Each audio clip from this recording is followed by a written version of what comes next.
would say in the tension of the gospel or the reign of God, the already and the not yet.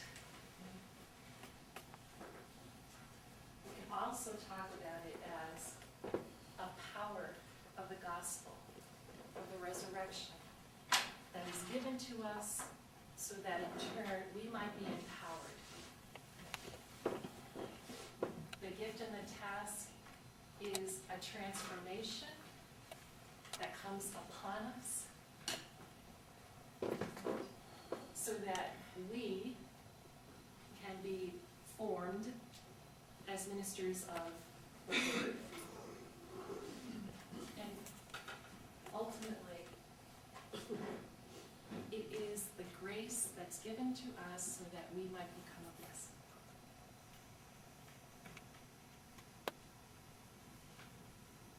How are we allowing ourselves to be formed in order to be transformed? How are we living the grace of the gifts entrusted to us? How are we listening?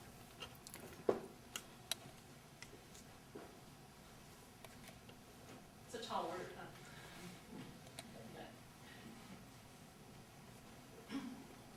Ultimately, remember, it's a journey. And what we need are hearts that are disposed for the journey. We don't have to have the gift down right. The ones in the room, sorry, perfect ones, okay? And we know that we're utterly dependent on this God. And that's why we come into this contemplative space together, because we are saying with our bodies this morning that we believe in this God alive in each other and in the corporate body of our congregation. And we believe that we're vital and we're called to something wonderful. And we need to know what our contribution to that wonderful is. So what's the promise? What promise can you and I count on from our God as we do this journey internally, but also with each other? Now, like I told you, I'm a 1 on the Enneagram, and I'll tell you what I want the promise to be.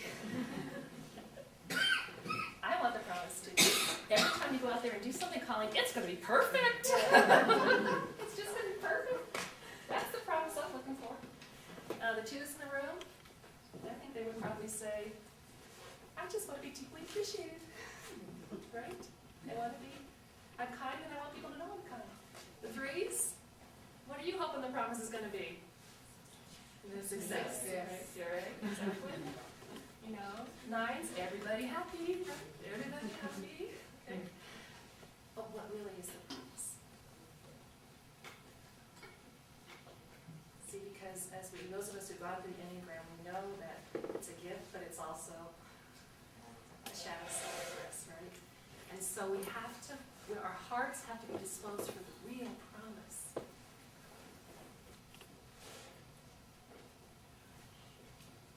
The real promise is, I am with you through it all. The ups, the downs, the U-turns, the inside outs, the fundamental, profound joys, the struggles to grow, to mature love and spiritual life. I am with you.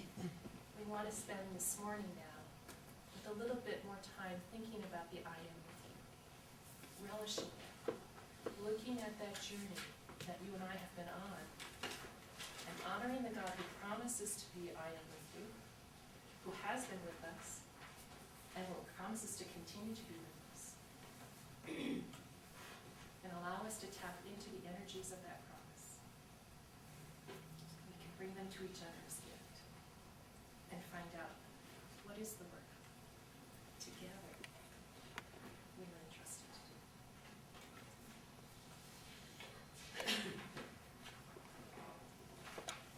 So we're going to invite you, sisters, to take a little time right now. And the way the rest of the morning and Karen's going to help me remember this is going to flow. We'd like to give you 40 minutes of personal, reflective time. There are areas throughout Flintridge that you can find for your own. We just ask you with really hopeful hearts that you enter into this with a real contemplative spirit and allow yourselves to be with these questions. The questions on the front are just meant to help you think through how you might map your journey and ministry, and then come out to actually map it. You can do that or that, but this is strictly for you. This is a personal meditation for you. When we come back at, looks like we're coming back at 11, okay? Then if you just sort of, because of the timer, we're going to just have to go right into your sacred conversation. We started at 9:30. That's okay. So we're, if you need a cup of coffee or just get it and go to your sacred conversation. Carolyn's going to share with you where, and I'm not quite sure how we did it. So, discernment for journaling, for sacred conversation with yourself. And Sister offered to share some of the pages that might be pertinent with us. Don't be put off when it says, dear novices. We're not novices at this point. But she just shared the pages that are in the journal as they are. So perhaps that'll be helpful. And we've asked her to tell us a bit about it. Do you want to pass this out first? No. Well, Carolyn kind of stole my opening line. I was going to tell you that this was the project I did for the mission training for initial formation directors. And it was a 2-year program that I was really privileged to participate in. One of the things we had to do was an integrative process for the closing. And you had to come up with it yourself. And so I came up with this idea because Raina gave me this long list of things that we're supposed to cover with the postulants and the novices. And so I thought, how can I get all of this in? And then as I was learning, reflection is such a key to being the whole person that you can become, and such a need in our society today. So I tried to put those two things together. And so gathered the topics in that way. And there are more topics that I was thinking I could still put in here, but they're not in here yet. I labeled it my personal journey, because I think journey is a very key concept, and Sister Colleen stole it from me. And it really is a journey, because on a journey you keep traveling and you keep changing and you keep becoming.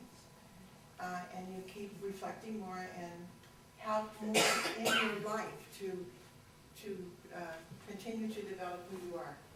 So this is the document that I made for the sisters. And we did make a small version for you as an option. This isn't something everybody in the community must do. It's not something we're giving you the books and you have to use them. But it is an option and an opportunity to go deeper.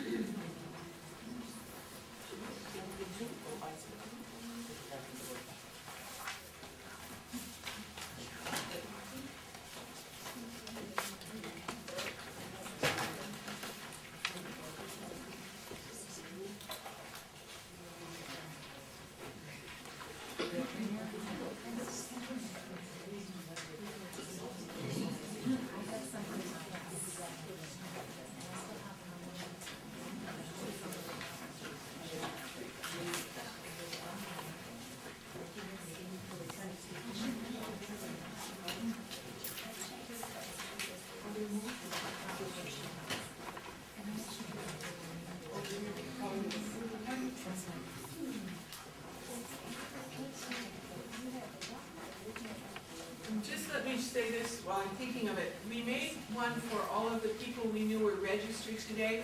If there are people in your house who are not here, who you think might appreciate it, either we have a couple extras, take one for them, or you could